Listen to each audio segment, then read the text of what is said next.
এই ইউ, কে আপনি? এদিকে আসুন। কে তুমি? আর তোমার সাহস হয় কি করে আমার কেবিনের মধ্যে আসার? আসলে স্যার মাফ করে দিন, আমি আমার বাবাকে খুঁজতেছিলাম। কে তোমার বাবা? আমার বাবার নাম রেজাউল, আমি উনাকেই খুঁজতেছি। ও, তাহলে তুমি রেজাউলের মেয়ে, আমাদের অফিসের পিয়নের মেয়ে তুমি। সেই জন্যই তো এই অবস্থা। মাথায় কি জ্ঞান বুদ্ধি বলতে কিছু নাই? একজনের কেবিনের মধ্যে হুটহাট করে কেউ ঢুকে পড়ে, নক করতে হয়, জিজ্ঞাসা করতে হয় যে ভিতরে আসবো কি না। আর তোমার কাছ থেকে আমি কি আশা করবো? তুমি তো একটা সিকিউরিটি গার্ডের মেয়ে, সিকিউরিটি গার্ডের মেয়ের কাছ থেকে তো এর থেকে বেশি কিছু আশা করা যায় না। আচ্ছা বাদ দাও, এখানে তুমি কেন আসছো সেটা বলো আগে।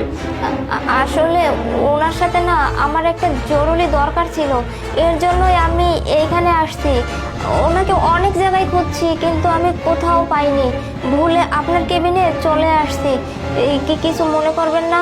ও, তাহলে তুমি এই পুরো অফিসটাকে হোটেল মনে করেছো না? এটা কি হোটেল যে তুমি প্রত্যেকটা রুমে গিয়ে চেক করতেছো? এটা একটা অফিস। আচ্ছা, তুমি যে এরকম ভাবে প্রত্যেকটা রুমে গিয়ে গিয়ে চেক করতেছো, মনে করো আজকে একটা অফিস থেকে একটা জিনিস হারিয়ে গেছে, দোষটা কার হবে জানো? তোমার হবে, কারণ তুমি প্রত্যেকটা রুমে গিয়ে গিয়ে উকি মারতেছো। মাথা কি জ্ঞান বুদ্ধি বলতে কিছু নেই? আর জ্ঞান বুদ্ধি হবেই বা কোত্থেকে? যে একটা সিকিউরিটি গার্ডের মেয়ের কাছ থেকে আমি আর কি আশা করি? তোমার এই ভুলের কারণে না তোমার বাবার চাকরি পর্যন্ত চলে যেতে পারে। তুমি কি সেটা জানো? সেটা তুমি জানলে কোত্থেকে? তুমি একটা গাইয়া মূর্খ। তোমার এই ভুলের শাস্তি তোমার বাবাকে দিচ্ছি, তারাও এখনই দেখাচ্ছি আমি। হ্যালো। জি স্যার বলুন। তোমার এখানে কি রেজাউল আছে? হ্যাঁ স্যার এখানেই আছে। ওনাকে একটু আমার চেম্বারে পাঠিয়ে দিত। জি স্যার। ওকে।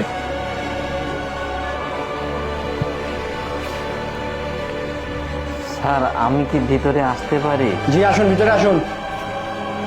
স্যার আমাকে ডেকেছিলেন?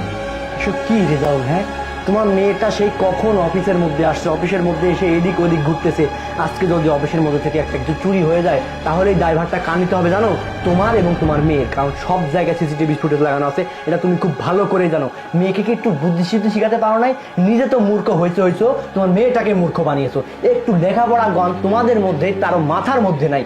বেয়াদব একটা কথাকার। তোমাদের কাছ থেকে আমরা কি আশা করি এই মূর্খতার জ্ঞান ছাড়া?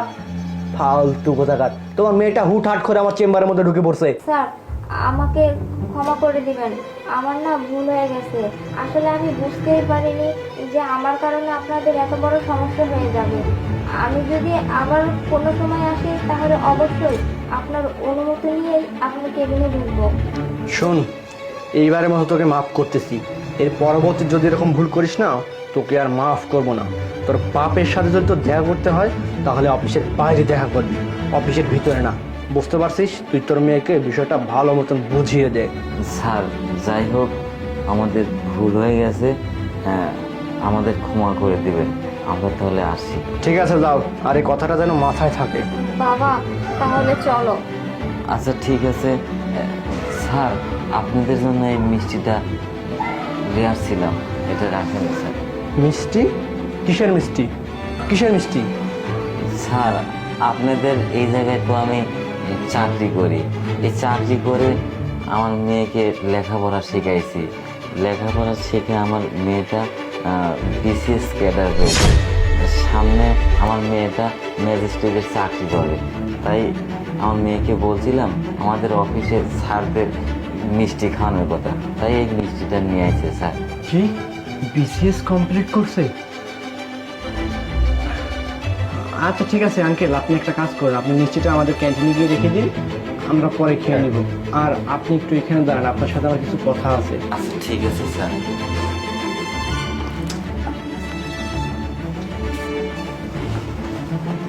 ম্যাম, আসলে আই এম রিয়েলি সরি। আমি বুঝতে পারি নাই যে আপনি বিসিএস কমপ্লিট করছেন এবং ম্যাজিস্ট্রেট হতে যাচ্ছেন। প্লিজ, আমি আপনাকে না জেনে না শুনে অনেক কথা বলে ফেলছি। প্লিজ আপনি আমাকে মাফ করে দিবেন। না না, আপনি কোনো ভয় পাবেন না, আপনাকে আমি ট্রান্সফার কখনোই করব না। আর শুনুন, আমরা গরিব হতে পারি কিন্তু আমাদের মধ্যে একটা মনুষ্যত্ব, ভালো একটা মানসিকতা আছে। কিন্তু আপনি যে আচরণটা করছেন সেটা কখনোই ঠিক না। আমরা গরিব হতে পারি, আমাদের পোশাক আশাকও খারাপ হতে পারে, কিন্তু এই পোশাক আশাক দেখে না মানুষকে কখনো বিচার করা যায় না। আর আরেকটা কথা বলি, কার মধ্যে কি মেধাবী লুকিয়ে আছে সেটা কেউই জানে না। আর সবার সাথে ভালো ব্যবহার করতে শিখুন, ঠিক আছে?